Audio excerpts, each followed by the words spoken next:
The very first video that I shot for Cool Cars with Chris was with Courage's Hyundai Elantra N series car. Now, Courage himself is also a YouTuber. He's got a YouTube channel. It's called The Driven Dad. And today we're peeling back the curtain a little bit, discussing what it's like to be a YouTuber, to have a YouTube channel, to have a car that you love that's centered around that channel, modifications you've done to that car, and warnings for you out there right now. If you're thinking about modifying your car, potential things you need to worry about when you do that. Let's go.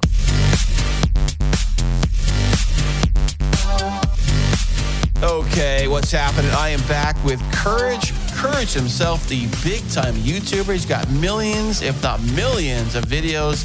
Video views on all his videos. I did it, Courage. Yeah, I wish I had millions, but at least I have some thousands, which is okay. But I'm doing good, man. Thanks for having me back, as usual. Courage, the YouTuber with thousands and thousands of views on his videos, man. There we go. He is a big-time YouTuber, man. How long have you been in the YouTube space? I literally just hit over a year. My first video, well, I had a few that were kind of earlier on, but it's been right over a year since I've been doing it, I guess you can say, as like consistent, like uploading. So yeah, it's crazy, but it's been a year. Now, your channel is called, is it Driven N Dad or just Driven Dad? How do you say it? So it is the Driven Dad, but I did want to kind of emphasize the N to kind of correlate with the N cars and the N content. And so in my logo, I usually kind of change the color of the N, but it's essentially the Driven Dad.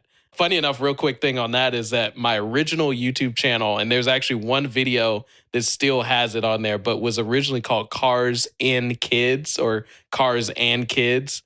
And I did a lot of, kind of couple videos with the kids involved and things like that. As I realized that wasn't very sustainable, I kind of ended up changing and adjusting, going towards the Driven Dad. But there's a few videos that are still up that still have like the Cars and Kids logo. But now it's Driven Dad. So that's just kind of what I've been going with from there. Now, was this all because of the Elantra N car you have?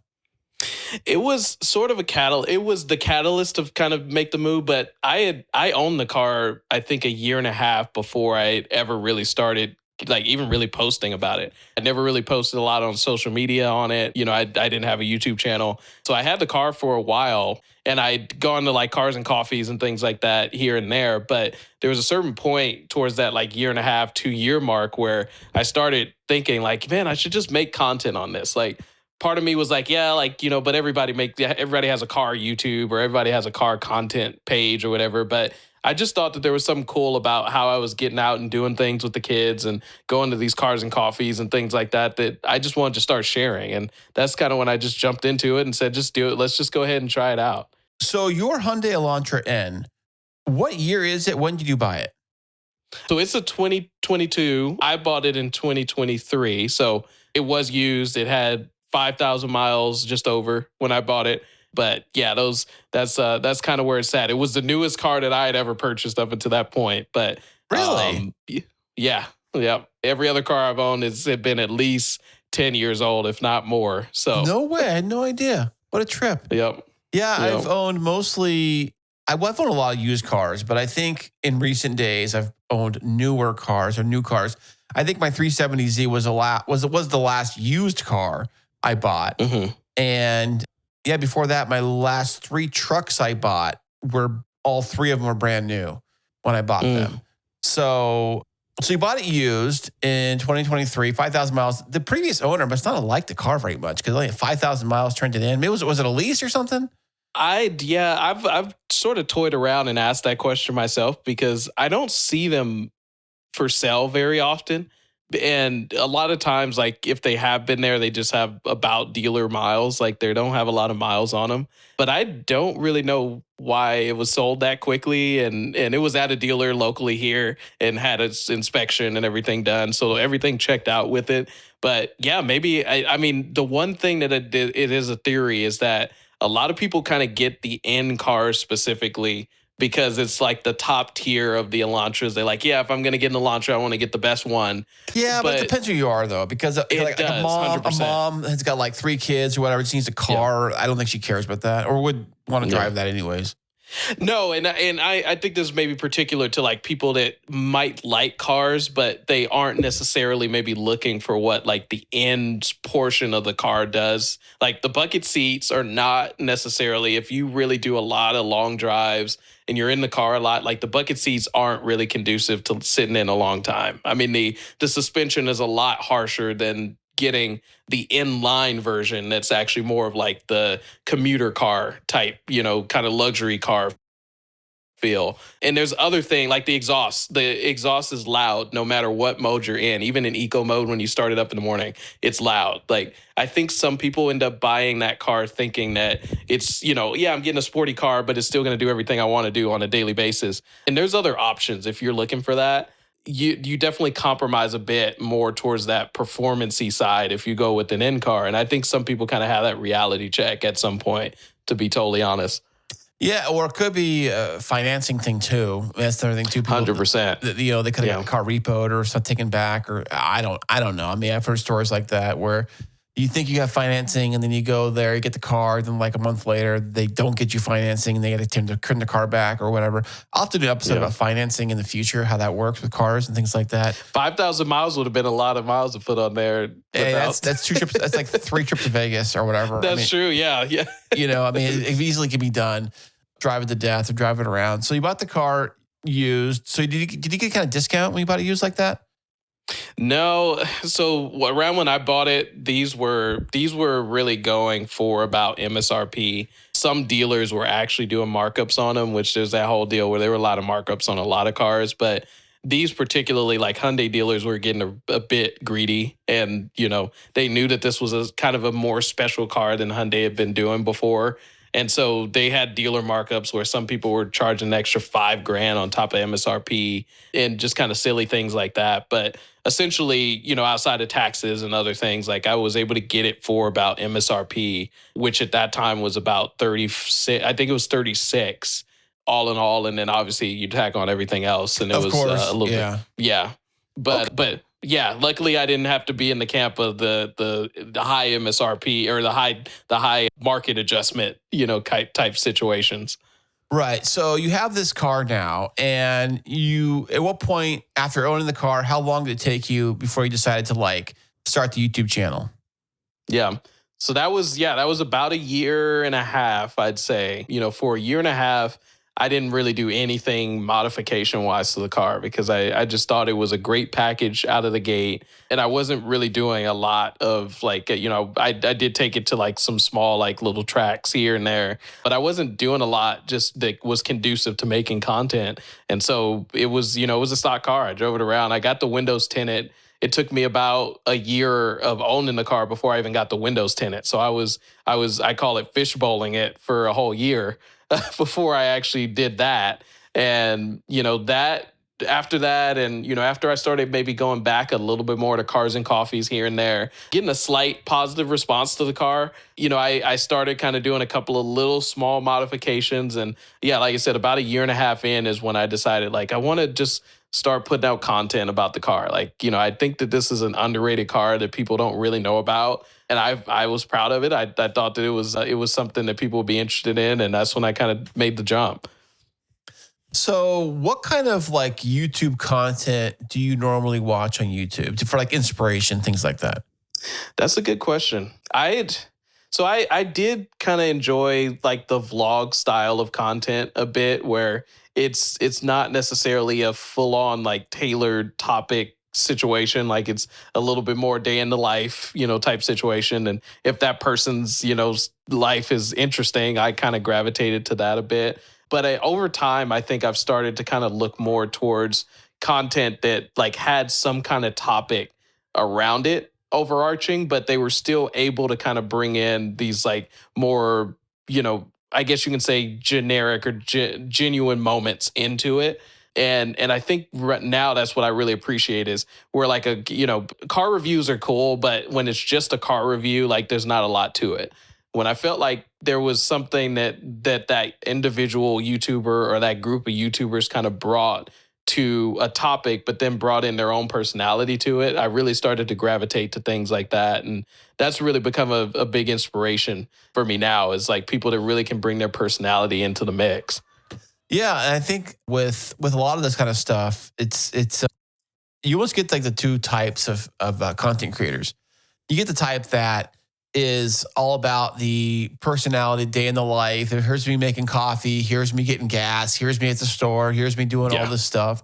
And then you get the ones that are like straight, just get to the meat and potatoes. I'm going to show you Yeah. how to install this thing on this car, and that's it, or whatever Yeah, the case may exactly. be. So you're saying you kind of like a little bit. You like a little bit of both. Maybe I like a little bit of in between. Yeah, where there's some people I say that there's some people that I'll go to their channel just to learn how to do something. right.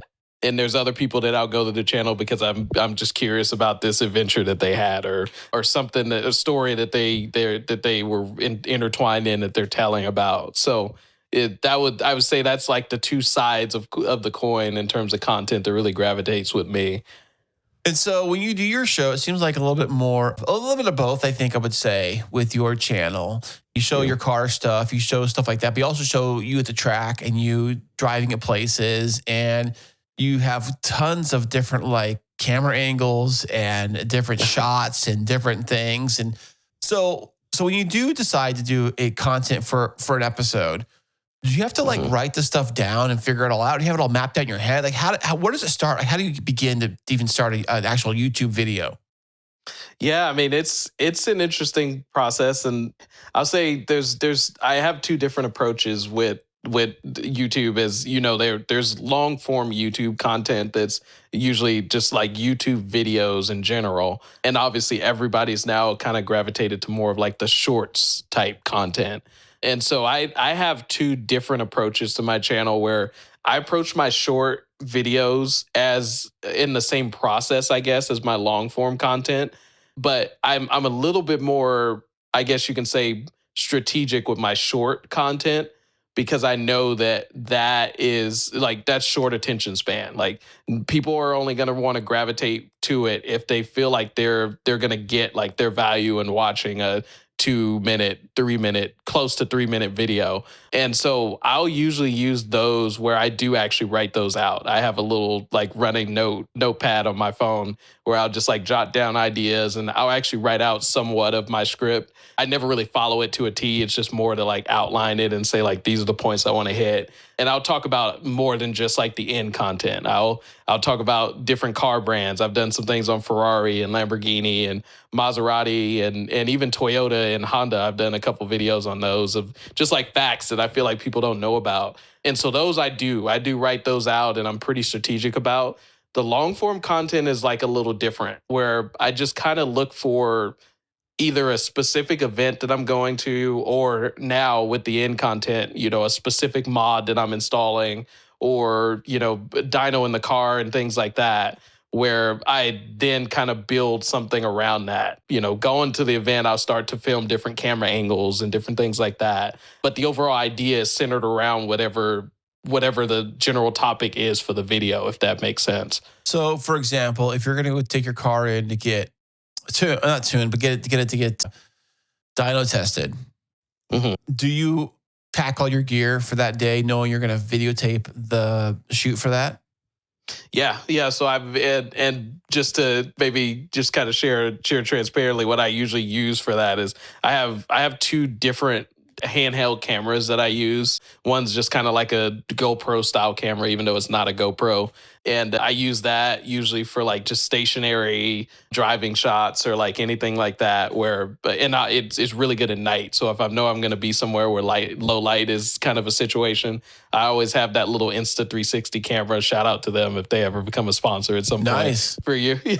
But I use that for really anything stationary. I also have the DJI and another sponsor. They create some great video equipment. Just say that. But the DJI camera is a lot more for specific like sweeping shots where I can kind of detail shot certain things, and I'll just carry it around because it's so small that I see something that I'm like, oh, that'd be interesting to just kind of use that as B-roll or something like that. I'll pull that camera out and I'll kind of get a couple of shots with that. And majority of the time I don't end up using a majority of the footage, but every once in a while I'll like be scouring through footage and I'm like, oh man, that shot actually came out really great. I can use that as like B-roll for this part of the video and things like that. Do you use your drone too for that kind of stuff?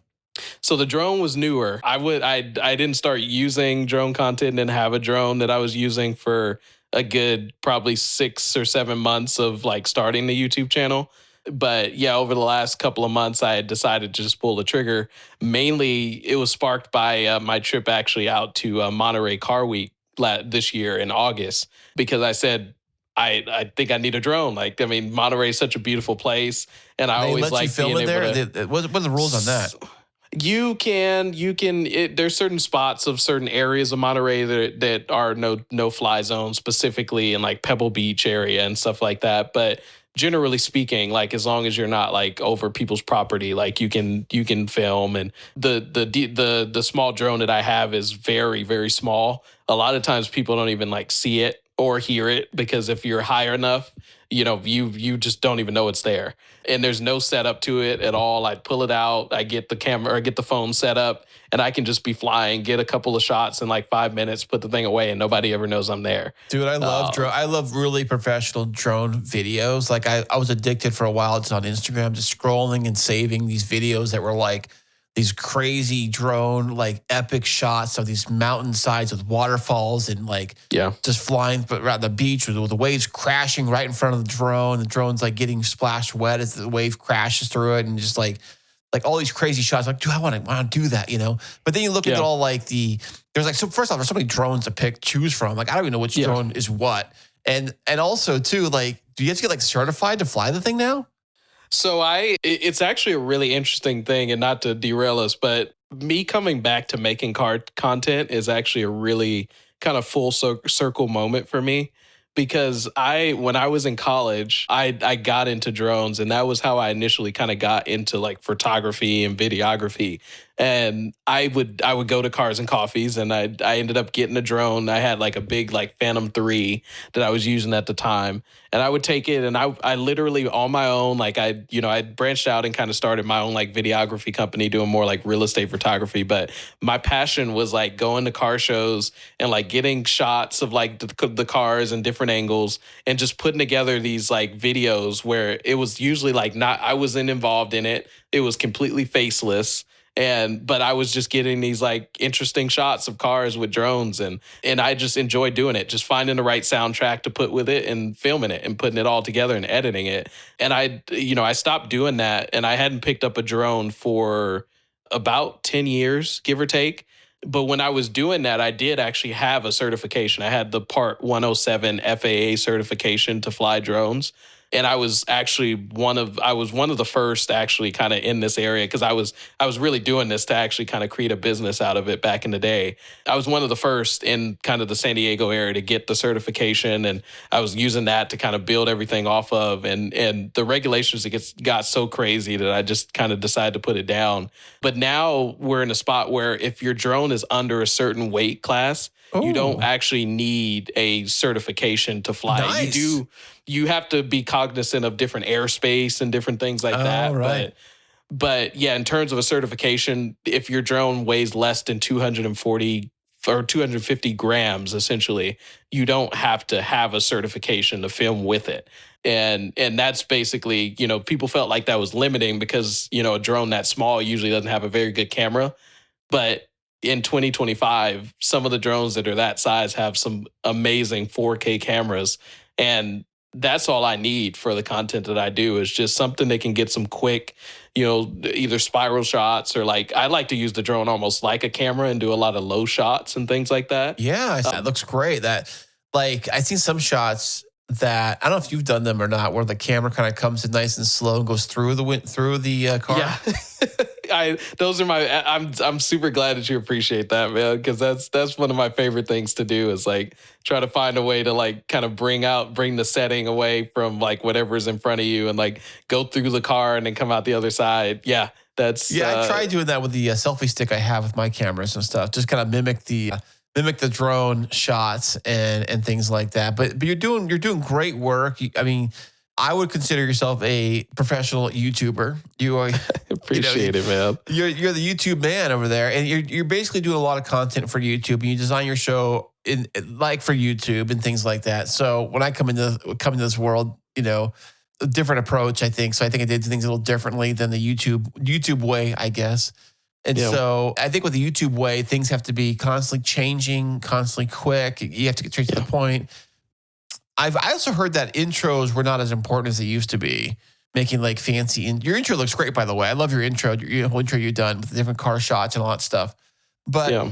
I've heard that on YouTube, intros are probably not as important, but that might be for those that are like into like the, here, I'm going to show you how I do X, Y, Z. Let's get right to it kind of a thing versus the day in the life vlogging style of show. But I could be wrong. I mean, everything we do here, content creation wise, is always evolving. It's always changing. You know, what's hot today is dead tomorrow. It always is. And I think that's a really good point to bring up because I've struggled with that for a while too, is where I kind of had a certain idea of how I wanted to approach content and yeah, like intros, for example. Like some people don't have an intro at all, and some people have something that really just kind of brings people in and they actually gravitate to it. And you know, when you first start doing anything, you're just overwhelmed because it's like, what do I do? Like certain people say you should do this, certain people say you should do that.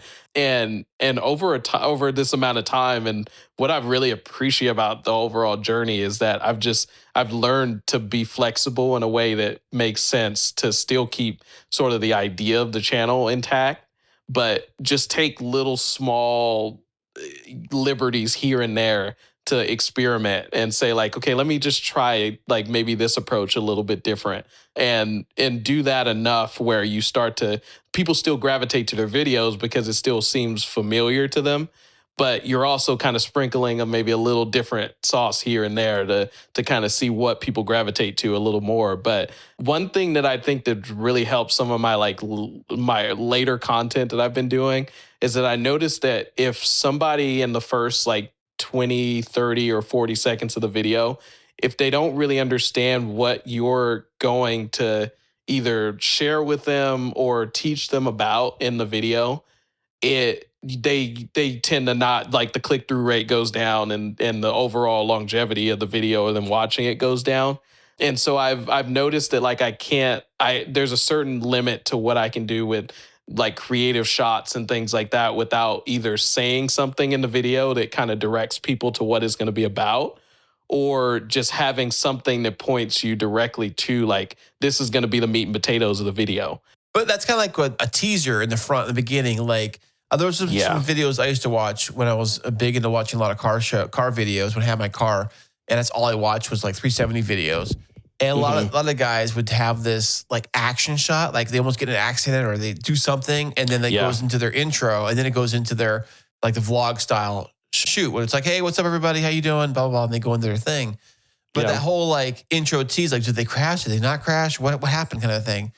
I'd definitely say that's like a point where I'm trying to figure out maybe how to do that without like there is a part of me that like, you know, you get into I don't want to just say clickbait because clickbait is kind of a different thing, but the just that, you know, I guess that unanticipated danger, you know, of something, and then you watch it and you find out, oh, well, that isn't really what happened, and you know, I'm trying to find a way where you can create maybe a little bit of that level of anticipation, but still being genuine with the viewer that this is what you're getting into, so that it's not like you're looking for this high crazy moment and then all of a sudden it's, oh, that's what happened. Like it wasn't really that interesting. Well, a lot of people do that with news. That's 100%. With radio. I mean, I would listen to a lot of radio, and because they got to fill the 4 hours in the morning, they will make a simple trip to the grocery store sound like an epic adventure.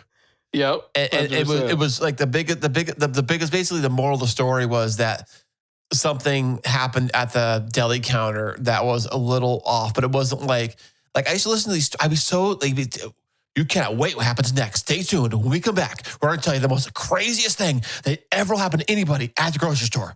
When we come back, and you come back and you listen to it, and it was like somebody like mixed up like something in the checkout or something, you know, or whatever. And you're like, that was it. But the way they do it, they got to fill the time. They got to, you know, they're there in the morning. They got to fill something. So they got to, I guess it's exaggerating, I guess, a little bit, you know, I mean, a lot of it, I guess, exaggerating your story.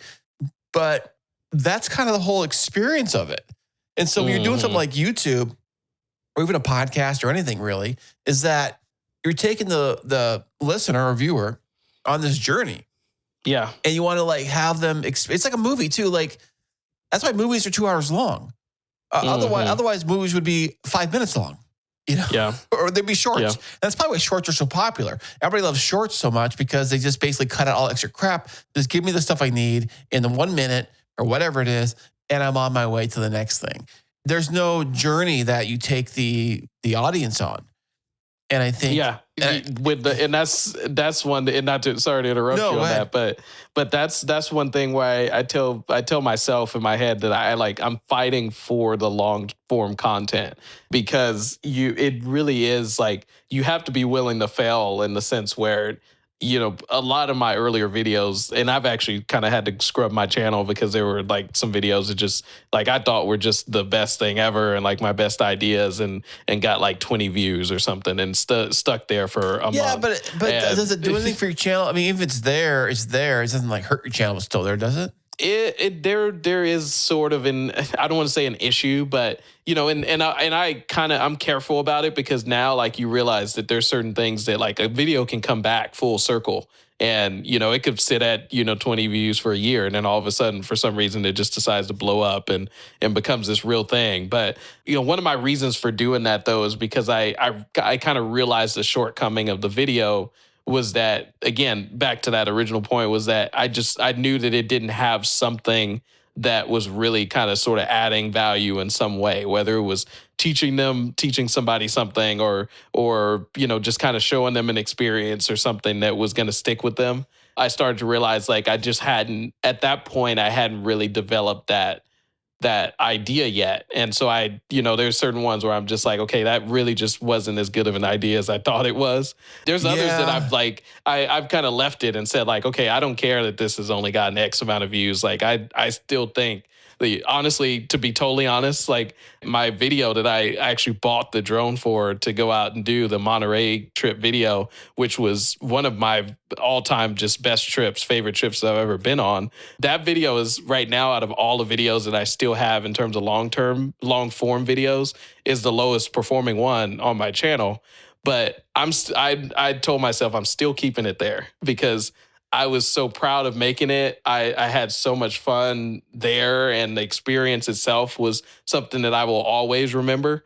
And I told myself, like, I'm just going to leave that there because I feel like it's one of those videos that was just a passion for me to make. And you always can share it too. When it's on YouTube still, you can share that out to your friends and family and say, check out what I made. Look what I made. Yeah. Check this out. Mm-hmm. Regardless if the algorithm sends it out to all these different places. That's the thing about YouTube, is that you're basically trying to figure out what the algorithm is gonna do for you today. Yeah. And it's not like that in podcasting at all. In podcasting, there is no algorithm. When you told me that, by the way, and I, definitely feel free to expand on that more, but that when you told me that, it was actually like a crazy, like, you hit me like a ton of bricks thing. Like, wow, it's like, that's a totally different way of approaching, YouTube versus podcasting. Oh, 100%. And I think that when you'll see some independent creators, smaller creators, do a podcast and they'll throw a YouTube version on YouTube, maybe they'll have like in front camera or whatever they'll do. And they might notice more views on YouTube because of the algorithm. The algorithm will send it out to more people. In podcasting, the only way someone's going to click on an episode in a podcast is if somebody like gave it to somebody else and say, click on this. Yeah. Like, press play on this, please. And so, because think of all the steps involved to, like, first off, let's take YouTube, for example. You're on YouTube, you're on a page, and you're watching the Driven Dad episode, looks great. And then, but to the column below or column to the right side, depending if you're on a computer or the phone or whatever you're using, you'll see other car videos pop up. And based on those thumbnails, they look great. Oh, look at this guy here. He's got a yellow Ferrari. It's on fire. What's up with that? Well, I guess that's videos. So you click on that, right? Now, were you subscribed to that yellow Ferrari video? No, probably not. But YouTube, like, the algorithm served it to you, right? And especially with short form content, it's really big with short form content, because on short form content, you're flicking the phone up, whether it's TikTok, Reels, whatever it is, Shorts, whatever. You don't know what's coming next, right? You have no idea what's coming next.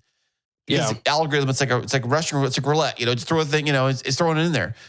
With a podcast, it doesn't work like that at all. A podcast, I have to go into my phone, search the show I want to listen to, and I have to hit subscribe to that show. And then there's one more step still.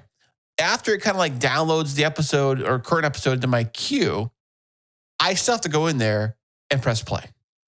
Yeah. All those steps require the user to do. Yeah.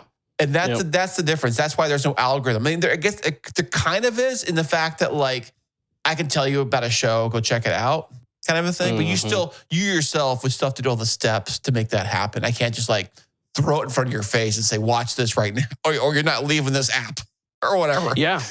No, I mean, that really blew my mind when you shared that with me. And I started to understand because I listen to a lot of podcasts and things on Spotify. And, obviously when you started doing this, I started listening to it on Spotify. I did listen to the YouTube version, but typically I would go to Spotify for it. And I realized after you told me that yeah, it's the same thing that like, you don't really get alerted by Spotify when even a new episode of a podcast that you listen to often comes up. They, you get this one blue dot on the side of the podcast at the top. Yeah, you do get that. But that's only if you've listened to that podcast within like the last handful, say weeks or handful of days. Interesting. If you have a whole bunch of other things that you've been listening to and you really haven't been listening to podcasts for a certain period, you wouldn't even get that alert. So to that point is like the only reason that I tend to go back to the podcast that I listen to is because I know maybe their posting schedule and I've listened to it for a certain amount of time, or somebody shared with me, oh, this is a cool podcast to listen to. But there's no like generated algorithm to put new podcasts in front of me and that kind of thing. There's maybe certain discovery pages that you can do. Spotify's got one on a discovery page, and I think a few of them do. Apple I think does something like that, but usually the ones in there are the bigger shows. Usually, I've noticed, like the Joe Rogan size type of shows, things of that sort, which are getting tons of play anyways. It's all based on ratings and reviews and rankings. And in fact, this show, I believe, was ranked in Apple charts under Automotive or one of them. It was in the chart. I saw an alert on that.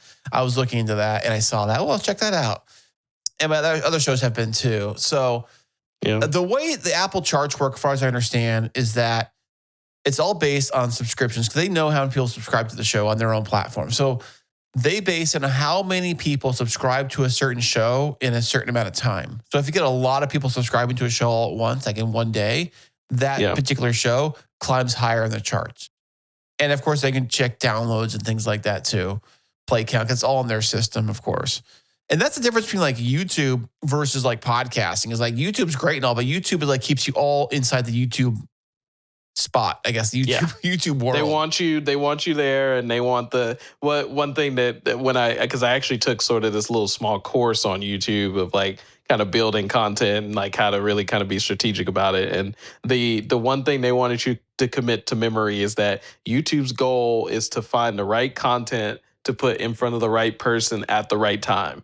And that's all that YouTube is really, that's all that the algorithm's goal really is. Yeah, it kind of makes sense the way it keeps feeding you stuff. If you're into something, if you're watching cat videos all of a sudden, and all of a sudden now you got more cat videos being thrown at you, it's kind of whatever. I think, but generally speaking, I noticed that with regular social media too.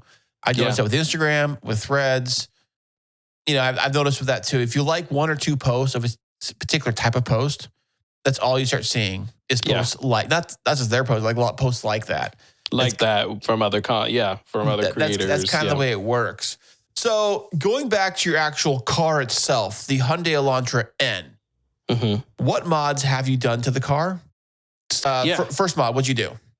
Yeah, so first mod was purely cosmetic. I got these like badge skin overlays for the front, the DRLs particularly, and so they have these yellow. If you've seen it, has those yellow kind of tint over the DRLs. So that was the first quote unquote mod I've done to the car, and that was the only thing I had done for a while. And window tint too, right? And window tint, yeah. So that was the first. The window tint, then then I guess you can say the DRL tint was the second. And then what about like those wheels are stock, or did you get them? Did you get upgrade wheels? No, so those wheels were one of the last mods I've done actually. Oh, Yeah, so I before that I had they came shortly after I did some of the other things, but I did the intake, the air intake first. That was the first like really, I guess you can say, intrusive mod where I took something that was completely a stock, sort of mechanical part and changed that out. And so yeah, I installed the air intake, and then along with that, I think around the same time I put on kind of the front lip in the front. So there's a black lip that goes around the front end below like the red strip. And I did side skirts along with it. So I had that look for a while, but I still had stock wheels. And the funny thing with the wheels was that I had really got on to that point where I really wanted to get some different wheels because the stock wheels are cool. It's a great kind of aggressive design. What size are the stock wheels? They're 19s, 19 that's inches. Good size. Yeah. Yeah, so size-wise, like I had no issue with it. I thought it fit the car profile-wise, but the design was just a little too busy overall. And I just kind of had an idea of what I thought the car what I wanted it to look like. And I ended up there were two wheels that were really close competitors. And really the only reason I went with the ones I have, which shout out to Enkei wheels, another, potential sponsor. But I got all these sponsors lined up. All these, yeah. I'm gonna be like a NASCAR. You're like yeah, you're just going to have all the like down the window. right. All of them. But Enkei wheels, I have PX10s is what they're called. And they're a gunmetal gray PX10. They were the second choice. I was looking at another pair of bronze wheels that I really actually still to this day. I love it. And I've seen a couple cars that have them as well. But they told me that the wheel was going to be back ordered for 3 to 4 months. Now, what is the advantage of swapping out those wheels? Were they the same size? Were they bigger, wider, what? They were so they're a bit wider. They're a different offset. So overall, the wheel is a little wider, and so it actually sits flush with the fender now, as opposed to kind of being a little bit more tucked inside the fender stock. And then just the design. Like I think the design for me was just a little bit more of what I thought the car kind of looked better with. It was just like I always kind of like somewhat of like the multi-spoke, but like the smaller spoked wheels. And so it was design wise, but also, yeah, like I said, the width was a little bit different to make it flushed without using spacers, which I was actually a big fan of not having to use spacers. And then on top of that, they actually are a little bit lighter than stock wheels too, which is a overall benefit. How much lighter are we talking? Like a few pounds? Or? A few pounds, yeah. Like there's sometimes where people will go with wheels that really do save you like a good well, you're talking like carbon fiber at that point, that kind of thing. But yeah, or like a really well forged wheel. Okay, that's true. Versus like a stock wheel, if you're saving 10 pounds like per wheel, like you're shaving off 40 pounds, 40 to 50 pounds ish. Like that's actually a difference, like in terms of, the whole unsprung mass and all of that. Okay, so what was the next? What was another mod you've done? So the biggest mod and my latest probably 3 videos have been pertaining around this was the JB4 Piggyback Tune. So explain to everybody listening at home, what is a piggyback tune versus a regular laptop tune? Or is it the same thing? I don't know. No, so there's a difference, mainly that piggyback tune essentially is a separate module outside of the ECU that now does sort of the tuning characteristics of the car. So JB4 is a certain brand of tuning or piggyback tunes that basically it plugs into certain sensors within the engine bay, but it still keeps the ECU completely intact. And so basically it's intercepting the information from the ECU, and in real time it'll make edits to it based on whatever maps you're using and tune the car almost on the go. And does it fly under the radar, so it doesn't like throw on check engine lights and warnings and things like that? No, like it has its own fail safes and safety, kind of situations, but it doesn't throw a code mainly because the ECU technically doesn't quite, it doesn't know that there's something in between it and how does that your work input. Then? How does it not know? Because I would think I have to go from before it goes to the, so does it go, because the general computer for the car runs everything and it has to, does it go in front of that or after that? In the circuit? So if you think about it this way, it's like, say, because one of the sensors that you tie into is your fuel rail sensor to like understand like what's going on with your fuel system, how much fuel is being inputted at a certain RPM. That's one of the sensors that that the JB4 sits in between with the ECU. So what happens is you get that sensor from just what's going on with the engine itself. It plugs into the JB4 plugs into it, but it's also still plugged into the ECU. And so it feeds through the sensor. It then feeds to the ECU, but then it feeds to the JB4, which then articulates the value to what it needs to get you to that like optimal boost level. Really, at the end of the day, like all the JB4 is doing is allowing the car to safely pull more boost than it would under normal circumstances is the best way that I can think of to explain it. There might be some other people that have way more of a better explanation. Okay. And as far as you know, I mean, you haven't taken the thing through a California smog emissions yet. And when you do, what happens with that? It won't be there. Okay, so you just you unplug it, and then the car as far as they can tell, nothing's been touched. We won't. Basically, this conversation never happened, and the car is completely stock. But yeah, it's plug and play, in which that's kind of somewhat of the benefit of the JB4 versus an actual ECU tune that we can maybe chat about. But you're never actually fully changing any specific parameters within the ECU itself. And so that's why with the JB4, you can, once it's unplugged, you're going completely back to a full stock, situation. And for me, that was, the benefit to that was I'm not hugely worried about that portion of it yet. Obviously, I will be when I have to deal with it. But, 100%. Yeah, I agree. Like it'll be on my mind when I have to deal with it. But the biggest thing with the JB4 that I really have benefited from is that I understand a lot more about sort of like tuning parameters now than I did before. A lot of people jump straight into getting their ECU tuned by, hopefully a reputable company that does it. But they're the ones that are in control of the parameters that they change and what parameters they're looking for to make sure that the tune is safe for the car. For me, using the JB4 over the last, I think, probably 4 months or so, I've really started to understand more about like air fuel ratios and ignition timing and like what's safe ignition timing, adjustment versus what's not safe. Can you go too far with this thing? I mean, can you crank it to like 11? 100%. And one big thing that I found out literally yesterday was that I actually have a custom map 6 tune for the car, which means that so JB4 has maps that are pre-installed for that platform of car because they've tuned these cars and they've actually put these as preset maps within the car. But you have the ability to have a custom map 6 that you personally could actually tune. But obviously, if you don't know what you're doing, you would want that tuned by a professional. You don't want to be the one. There's fail safes, though. I thought the JB4 has got fail safes to help protect the ECU from blowing up.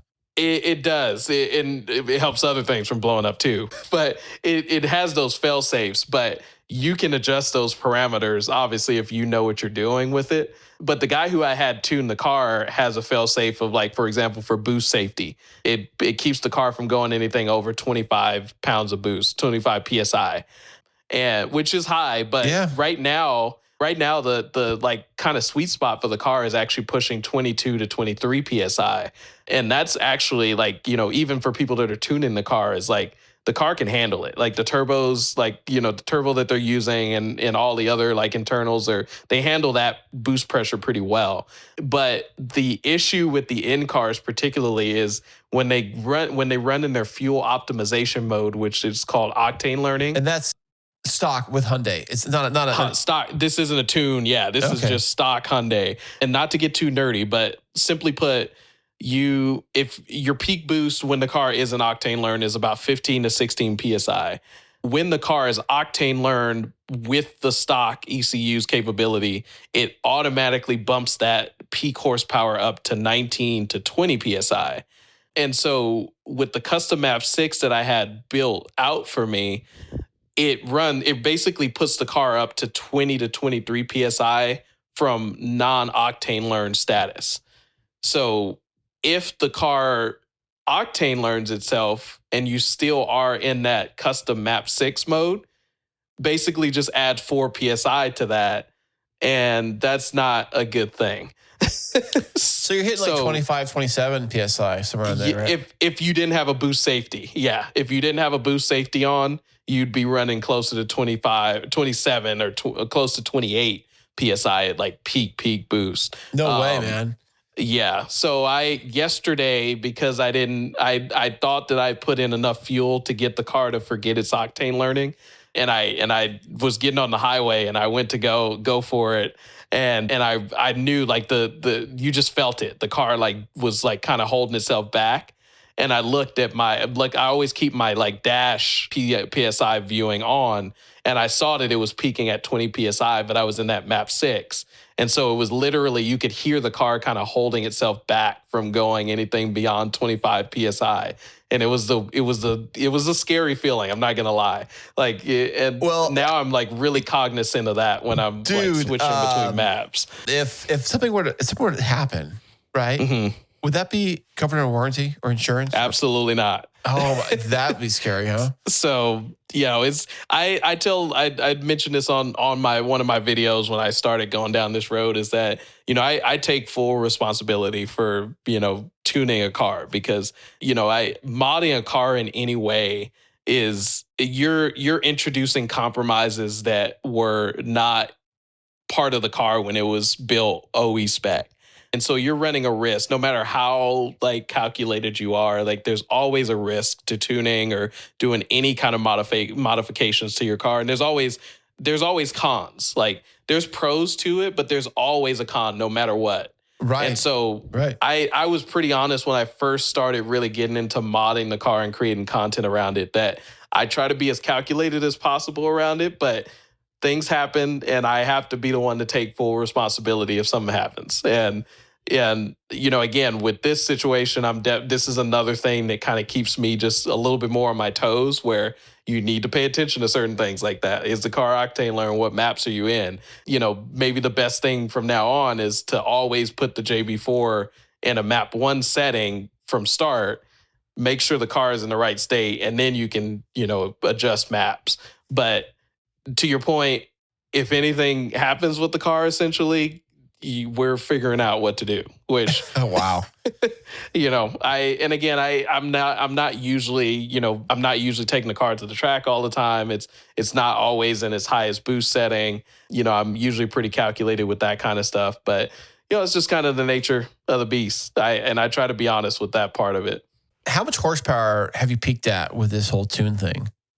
So, great timing on that question, because I just got the car dyno last week, and the with the custom 6 tune, the car put down 320 horsepower to the wheels. Wow. So stock with the car and its best like kind of fuel optimization, it's putting down pretty much exactly 270 to the wheels. And what size motor is that? 2 liter?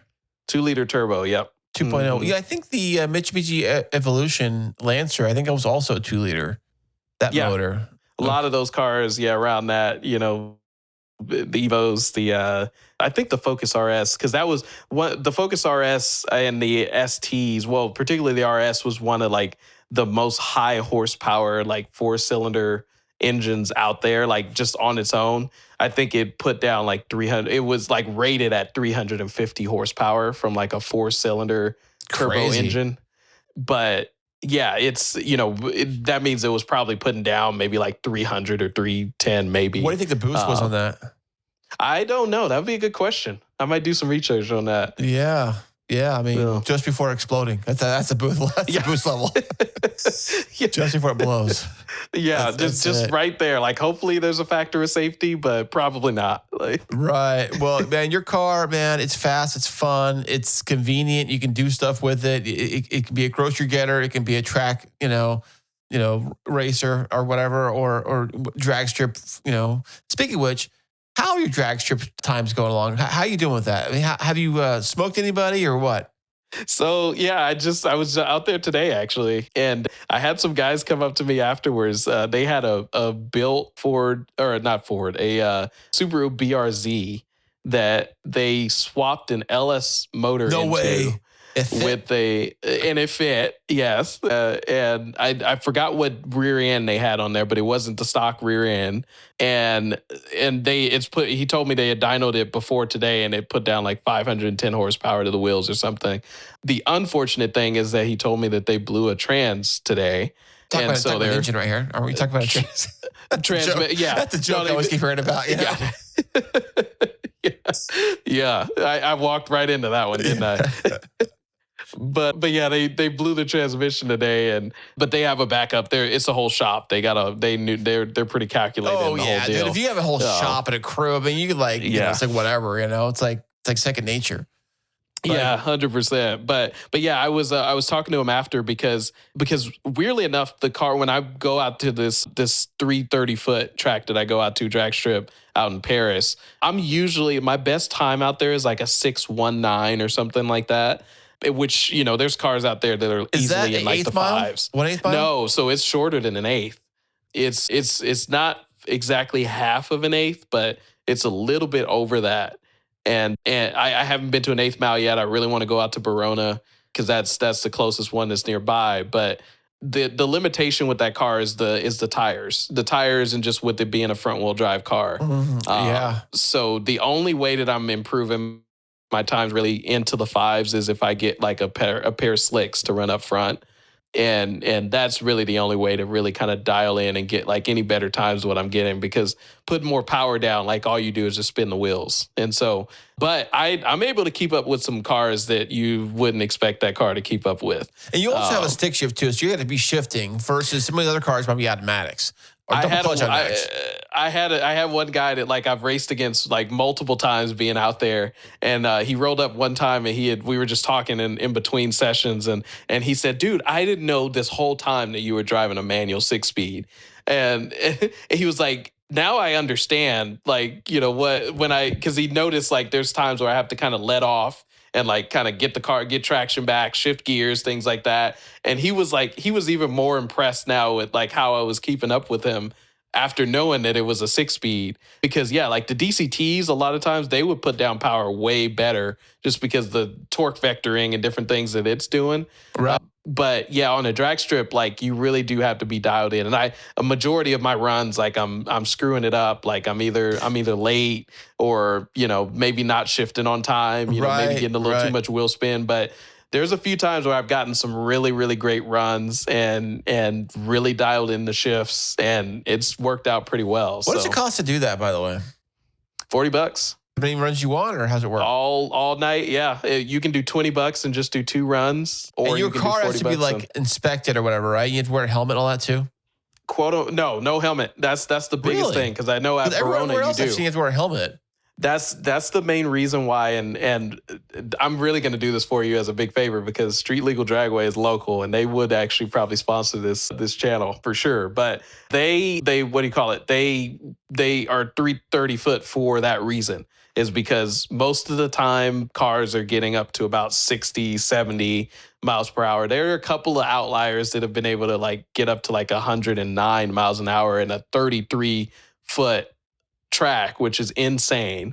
But most of the cars that are out there are like in that 60, 70, 80 or 80 miles per hour range at the end of the run.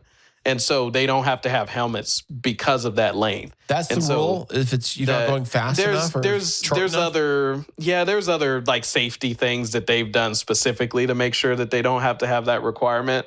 But if they were an 1/8 mile, then they automatically, a lot of the cars that would be out there would be going at speeds at the end of the track where they would warrant needing helmets. And so that's why, even though people have like asked them, can you guys make it longer? Like, you guys got the space, just do it. Like, the reason I'm sure that they haven't done it is because now that just makes the barrier of entry just that much higher for people to go out. Like, you have to have a helmet, and you have to have like a dot rated helmet. Like, it can't just be a regular motorcycle helmet or bicycle helmet. Bicycle helmet. Like, it has to be a legit helmet. And that's the one reason why I didn't go out to race at Verona when they had a big race like 3 weekends ago, was because I just didn't have time to go and get like an actual helmet. There's only motorcycle shops around here, and motorcycle helmets don't count. And so I didn't have time to get a actual race helmet shipped out. And so, Street Legal had an event the same weekend. And I said, well, hey, I don't need a helmet to go. So, well, there you go, man. There you go. Yeah, you're doing fantastic work. Question on the car real quick here. How many miles are on the car right now? Just hit 42-ish thousand this weekend, I think. Okay. So you're still under warranty, I guess. You're still in that range. I guess that everything's clicking along fine range. Yeah. There's a few things that I got to get looked at, honestly, right now, too, which the main reason I'm dreading it is because, to the point we just talked about is like having mods on the car kind of opens the door for people to ask questions when you take it to the dealership. Oh, my gosh, I bet. Yeah. So there's right now, like I'm getting this weird situation where I don't know if there's something that's like kind of some debris that's stuck in like one of my like calipers, my brake calipers. But I'm getting ready to change brake pads pretty soon anyway, once the parts come. But I get this weird, like, kind of squeaking noise every once in a while. It's random. It'll happen sometimes. It won't happen at other times. But it'll happen at low speeds. And then after a while, like, it goes away. And then at low speeds, it'll happen again. But then right when you press the brakes, it goes away. And so I'm pretty sure it may be just a sign that the brake pads are getting low and, like, maybe something's in there. But if it still persists once I change the brake pads, then inevitably I'm going to have to take it to the dealer. And I'm not really happy about that. And also last weekend, I found out that my horn, because I don't really use my horn very often, is really just like last resort if like I really have to warn somebody about doing something or just get somebody's attention. But I found out that my horn is actually starting to go out. It can do that? That's so thing? It's actually weirdly enough, and this is like, I guess for this to be a common issue is actually maybe a good thing because it's like a small thing like that. But it could be a battery issue. Maybe your battery's going bad. Well, maybe. I've heard they actually have a recall on it. Okay. They actually, so it's a known thing then. It's a known thing, yeah, that the horn just for some weird reason, I don't know what it is, but that it has issues. And so I noticed that it just sounds really faint. I knew what it sounded like when I bought the car and after using it a few times, and you can definitely tell like it's on its last leg, and so that's it sounds like an old 20s like Model T. Yeah, it's like just something like really silly sounding, and I'm like, this isn't right. And I had battery issues with my truck, and I had to change the battery out. But I was driving to work one day, and it threw all kinds of codes on the dash, like all kinds of codes, like I said, back sensor's not working, side sensor's not working, transmission not working right. Like every sensor you get, like what is going on with this stupid thing? I get it to work, I'm thinking it's kind of freaking me out. I finally get to work, I'm thinking like, well, let me try to turn the car off, turning it back on again and see if it resets itself or something. And I did that, and then it wouldn't turn back on. It wouldn't even do like that battery dead clicky sound. It wouldn't even do that. It was just nothing. Nothing. It was like, this is weird or whatever. And I gave it waited back an hour. I turned it back on, it fired back up, okay, whatever. And then I drove it home. It was like a Friday night, I think it was, or what it was. And so I said, well, maybe I should check out and see if it's a low voltage battery. So I took it to a place and they checked it. Yeah, the battery was dead. It'd be changed out. And it fixed it right after that. It worked out great. Yeah. But it was throwing all these weird codes, which started scaring me. Speaking of mods in your car, and you start seeing all the codes, the Christmas tree of codes on your dashboard pop up. And you're like, oh my gosh, what is all this stuff? Yeah. And that's when things get a little scary, especially if you modded a car, like you've modded a car, and you know that these things can trigger things and things can pop up. And if something goes wrong, well, it can be an expensive fix. And that's maybe the one reason why I've been a little, and again, another reason why I'm actually appreciative of like something like a piggyback tune is that it would be somewhat simple to sort of trace back to see like what maybe is sort of the root cause of it. Because as of now, like, again, like if I were to start to get a check engine light, for example, now, like first thing I would do is like unplug the JB4, like unplug the JB4, plug in all the original sensors to where they go, and then see if it persists, because that's usually what the issue is going to probably be, is something in relay between the two. Do you have one of those OB2 whatever scanner things? Yeah, so I have that, and actually the JB4 plugs into that. Like while the car's running, so it's plugged into that. But yeah, I have a scanner, and I have one of those scanner tools, so I could run the codes off of that. JB4 actually runs codes as well, which is a huge benefit. So they have a whole app which is where I read logs and actually see like air fuel ratios and everything. But if a code ever popped up, it would actually pop up and log it in the app. And then you could actually trace and see what that code is, not without even using like a diagnostic tool. And so, that was a bit of a benefit there. But yeah, like in that case, like, that would be my first step, and then beyond there, like I did upgrade the fuel pump. So I would look at that. I would see what's going on there. I check, maybe spark plugs to see if there's anything with like the spark plug gap. The intake would be the next thing, where I still have my stock intake box and everything. So I could kind of backtrack it from there. But obviously from there, if I was still getting something, then it's like, okay, well, I need to just kind of take it and see who can kind of figure this out. But I had weirdly enough, I had a similar issue on my other car, my Infiniti M35. And this is a common issue on those too, that they have these camshaft sensors. And a common thing with them is as they die out, and there's one of them on each bank, that if you start having issues with it intermediately, the car can just decide all of a sudden that it wants to just give you the full Christmas tree of lights.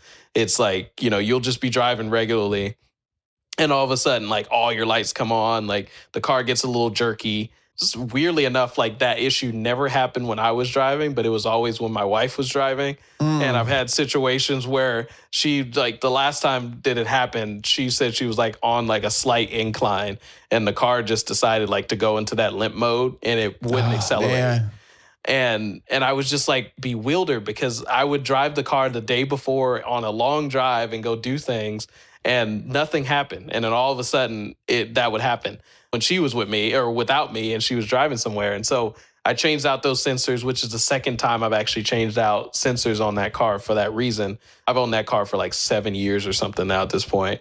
But after I changed that, it hasn't happened. No issues. And it's just crazy what like a small $100 sensor can do to like the overall like engine itself. Like if that one sensor has an issue, it throws the whole system off. And it's always nice when it's a small fix like that, but it's just really interesting when cars have such computer-based systems that like one small like sensor like that can just throw everything off.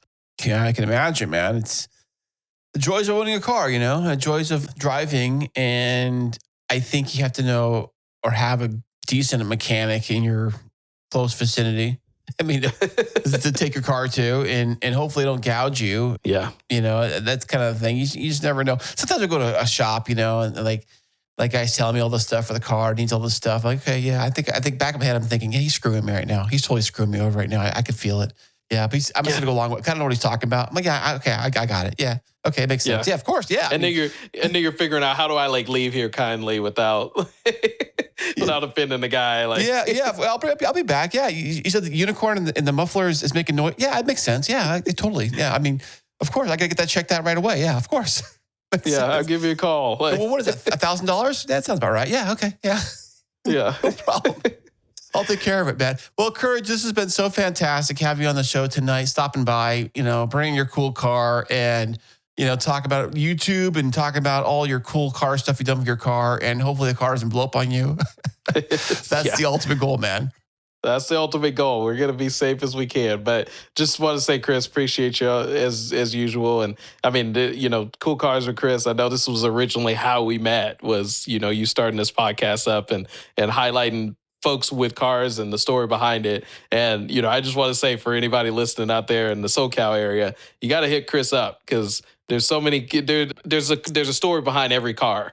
And, the opportunity to be able to share that with people, I think is something that a lot of people will appreciate. And so I just think that it's a cool concept behind that. And so just wanted to say that, like, I'm just, I'm appreciative that you're out there, highlighting folks' stories behind their cool cars, man. That's what it's about. It's about people and cars and coolness all around. Well, you listening at home, I appreciate you too. And if you want to follow along, of course, you can go to coolcarswithchris.com. And I will see you on the very next one.